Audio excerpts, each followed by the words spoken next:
So hello friends, welcome back to another new video. तो engineering की registration process के बाद गाइज आती है बारी प्रोविजनल मेरिट लिस्ट की। इस वीडियो में गाइज मैं आपको दिखाने वाला हूँ कि एक्चुअल जो प्रोविजनल मेरिट लिस्ट है वो कैसी आती है, उसमें कौन सी जो डिटेल्स है वो मेंशन होती है, साथ ही में आपको कौन सी इंपॉर्टेंट डिटेल्स चेक करना है वो भी मैं आपको इस वीडियो में बताऊँगा। इसके अलावा गाइज जिन स्टूडेंट्स ने डॉक्यूमेंट्स की रिसिप्ट अपलोड की होगी उनके लिए भी गाइज वहाँ पे एक जो नोट है वो रहता है, तो वो कैसे हम चेक करेंगे ये सब कुछ मैं आपको इस वीडियो में जो है वो बताने वाला हूँ। तो वीडियो पूरा एंड तक देखते रहिए ताकि आपको सारी जो इन्फॉर्मेशन है वो मिल जाए। तो वीडियो में आगे बढ़ने से पहले गाइस काफ़ी सारे स्टूडेंट्स को ये डाउट होता है कि मुझे इतने परसेंटाइल पे कौन सा जो कॉलेज है वो मिल सकता है। तो इसी डाउट को क्लियर करने के लिए गाइस आप यूज़ कर सकते हो MSTCT कॉलेज प्रेडिक्टर का, जिसमें गाइस अगर आप अपने परसेंटाइल डालते हो तो आपको कौन से कॉलेजेस लग सकते हैं उसकी एक जो लिस्ट है वो मिल जाएगी। तो डिस्क्रिप्शन में लिंक मिल जाएगी, उसके ऊपर आपको क्लिक कर देना है। सबसे पहले यहाँ पे आपको अपने परसेंटाइल पूछे जाएंगे, तो जो भी आपके परसेंटाइल है वो डाल देना है। फिर यहाँ पे आपको अपनी जो कैटेगरी है वो चूज़ करना है, जो भी कैटेगरी होगी वो चूज़ करना है। इसका यूज़ आप जो है वो मोबाइल फ़ोन पर भी जो है वो कर सकते हो। कैटेगरी चूज़ करने के बाद सबमिट के बटन पे क्लिक करना है। फिर आपको यहाँ पे अपना नाम, 12th का जो भी कॉलेज होगा वो डाल देना है, मोबाइल नंबर डाल देना है ताकि आपको एक OTP आ जाए। एंड जैसे ही गाइज आप OTP यहाँ पे डालोगे कंटिन्यू पे कर देना है क्लिक। तो जितने भी परसेंटाइल आपने डाले होंगे उसके अकॉर्डिंग गाइज आपको यहाँ पे एक जो कॉलेज की लिस्ट है वो मिल जाएगी। एंड ये आपको पता चलेगा कि कौन से कॉलेज में आपको कौन सी जो ब्रांच है वो मिल सकती है। ठीक है, तो होप्स हो गाइज ये आपके लिए काफ़ी हेल्पफुल रहेगा। लिंक डिस्क्रिप्शन में मिल जाएगी, जल्दी से क्लिक करके चेक कर लो कि कौन से कॉलेजेस आपको कितने परसेंटाइल पे जो है वो लग सकते हैं। तो चलिए गाइज देखते हैं कि कैसी रहेगी आपकी इस साल की प्रोविजनल मेरिट लिस्ट। तो आपकी इस साल की जो प्रोविजनल मेरिट लिस्ट है वो कुछ इस टाइप से रहेगी।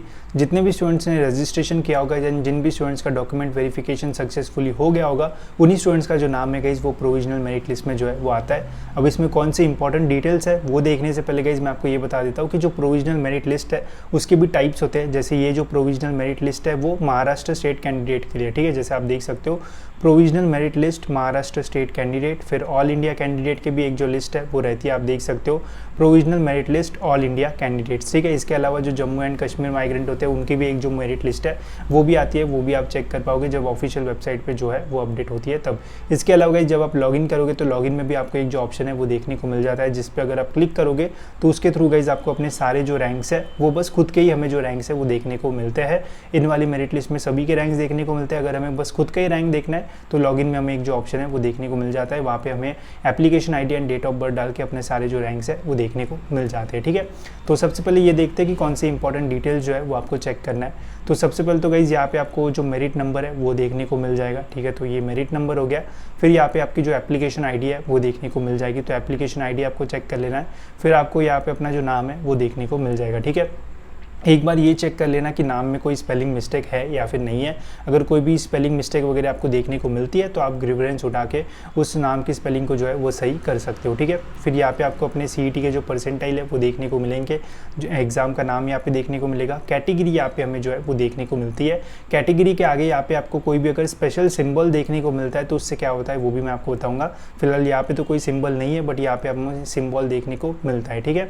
फिर यहाँ पे जेंडर आपको देखने को मिल जाएगा। अगर आपने कोई भी रिजर्वेशन के लिए अप्लाई किया होगा तो यहाँ पे येस नो जो है वो आपको देखने को मिल जाएगा। माइनॉरिटी में ये अप्लाई किया होगा तो येस नो यहाँ पे जो है वो देखने को मिल जाता है। फिर आपके इंडिविजुअल सब्जेक्ट के जो मार्क्स है वो देखने को मिलेंगे, जैसे मैथमेटिक्स में कितने थे, फिजिक्स में कितने थे, फिर केमिस्ट्री में कितने थे। फिर यहाँ पे आपको HSC का PCM, फिर मैथ्स, फिजिक्स, फिर आपके 10th के जो मार्क्स है वो रहेंगे, ठीक है। तो ये सारी जो चीज़ है वो आपको डिटेल में चेक करना है। अगर कोई भी मिस्टेक अगर यहाँ पे आपको देखने को मिलती है तो आप फिर ग्रीवेंस रेज करके जो है उन डिटेल्स को जो है वो सही कर सकते हो, ठीक है।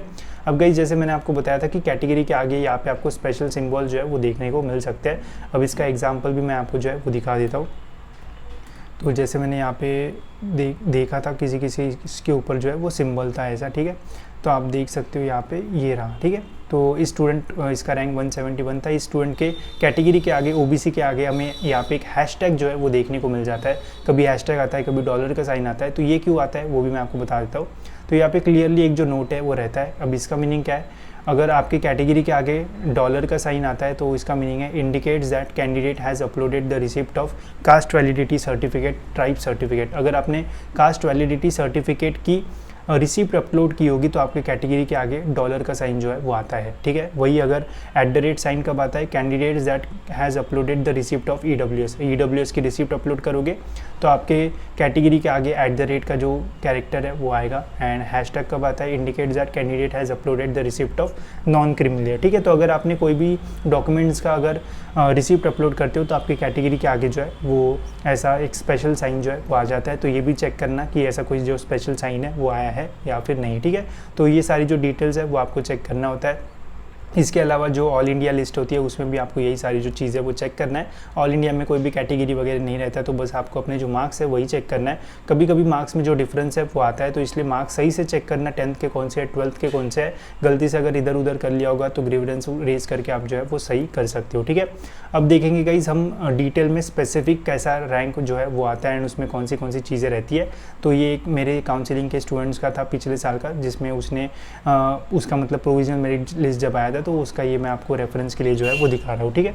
तो सबसे पहले तो यहाँ पे उसकी जो एप्लीकेशन आईडी है वो रहेगी, EN वाली जो एप्लीकेशन आईडी है वो बहुत इंपॉर्टेंट होती है, तो उसे लिख के रहना। फिर यहाँ पे नाम रहता है, फिर यहाँ पे जेंडर रहेगा, डेट ऑफ बर्थ रहेगा, फिर यहाँ पे महाराष्ट्र का जो भी कैंडिडेट टाइप होगा, OMS जो भी आपका होगा वो यहाँ पे जो है वो मेंशन रहता है। होम यूनिवर्सिटी रजिस्ट्रेशन करने के टाइम आपको समझ में आई होगी कौन सी है, तो वो उसका नाम यहाँ पे रहेगा। कैटेगरी रहेगा, कौन से कैटेगरी से एडमिशन ले रहे हो वो रहेगा। फिर यहाँ पे पर्सन विद डिसेबिलिटी, ये सारी जो चीज़ है वो यहाँ पे रहेगी। फिर इसके अलावा यहाँ पे आपको CET के मार्क्स, ये सारी जो चीज़ है वो यहाँ पे स्पेसिफिक वे में जो है वो देखने को मिल जाएगी। तो आपको ये इतनी लिस्ट जो है वो चेक नहीं करना पड़ेगा एंड इसमें सर्च नहीं करना पड़ेगा, आप डायरेक्टली इसमें अपना जो है वो चेक कर पाओगे। फिर यहाँ पे क्वालिफिकेशन डिटेल्स आती है एंड फिर यहाँ पे हमें डिटेल में सारे जो रैंक्स है वो देखने को मिलते हैं, ठीक है।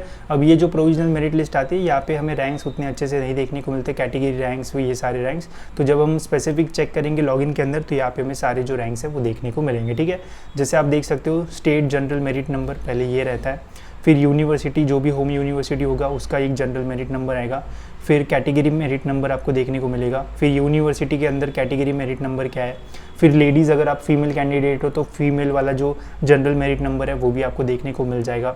फिर यहाँ पे लेडीज़ यूनिवर्सिटी जनरल मेरिट, तो जो फीमेल कैंडिडेट्स होते हैं उन्हें एक लेडीज़ का भी अलग से एक जो रैंक है वो देखने को मिलता है, तो जिससे आपको और अच्छा कॉलेज जो है वो मिल सकता है, तो वो भी ध्यान से देखना। फिर इसके बाद आप देख सकते हो यहाँ पे स्टेट कैटेगरी रैंक, फिर लेडीज़ यूनिवर्सिटी कैटेगरी। अभी स्टूडेंट ने TFWS के लिए अप्लाई किया होगा इसलिए यहाँ पे TFWS का भी जो रैंक है वो मेंशन है। एंड फिर यहाँ पे ऑल इंडिया मेरिट नंबर जो है वो भी गाइज यहाँ पे जो है वो हमें देखने को मिल जाता है, ठीक है। तो जितनी चीज़ों के लिए आप जो है वो अप्लाई करोगे उतने ज़्यादा यहाँ पे जो रैंक्स है वो आपको देखने को मिलेंगे। एंड ये प्रोविजनल रैंक्स होते हैं, जब फाइनल मेरिट लिस्ट रिलीज़ होगी तो इन रैंक्स में आपको जो डिफरेंस है वो देखने को मिलता है। इसलिए अगर कोई भी गलती है तो उन्हें सही कर लो, हो सकता है कि आपके जो रैंक्स है वो बढ़ जाए एंड आपको और एक बेटर जो कॉलेज है वो मिल जाए, ठीक है। तो ये सारी आपको जो डिटेल्स है वो चेक करना है, मेनली तो सारी जो डिटेल्स है वो यही चेक करना है रैंक्स। और अगर डिटेल चेंज करोगे तो रैंक्स में आपको जो चेंज है देखने को फिर जो है वो आगे मिल सकता है। बट जितना मुझे एक्सपीरियंस है, जो प्रोविजनल मेरिट लिस्ट आती है एंड जो फाइनल मेरिट लिस्ट आती है उसमें हमें थोड़ा बहुत जो डिफरेंस है वो हमेशा देखने को मिलता है। बहुत बड़ा डिफरेंस नहीं आता है, बट थोड़ा बहुत जो डिफरेंस है वो हमें जो है वो हमेशा देखने को मिलता है, ठीक है। तो अच्छे से डिटेल्स चेक करना ताकि फाइनल मेरिट लिस्ट में कोई भी जो प्रॉब्लम है वो हमें देखने को ना मिले, ठीक है। इसके अलावा जब फाइनल मेरिट लिस्ट आएगी उसके भी अपडेट्स मैं आपको दे दूंगा एंड ये भी बता दूंगा कि इस साल के जो कट ऑफ्स है वो कम होंगे या फिर बढ़ेंगे, ठीक है। इसके अलावा गाइस जो कॉलेज प्रेडिक्टर मैंने आपको बताया उसकी जो लिंक है वो आपको डिस्क्रिप्शन में मिल जाएगी, उस पर क्लिक करके गाइस जरूर देखना कि आपको कौन से परसेंटाइल पे कौन सा जो कॉलेज है वो मिल सकता है, ठीक है। तो इस वीडियो में इतना ही, होप्स आपको ये वीडियो इन्फॉर्मेटिव लगा होगा एंड ऐसे वीडियोस के लिए गाइस चैनल को सब्सक्राइब जरूर से कर लीजिए ताकि आपको टाइम पे सारे जो अपडेट्स है वो मिलते रहे।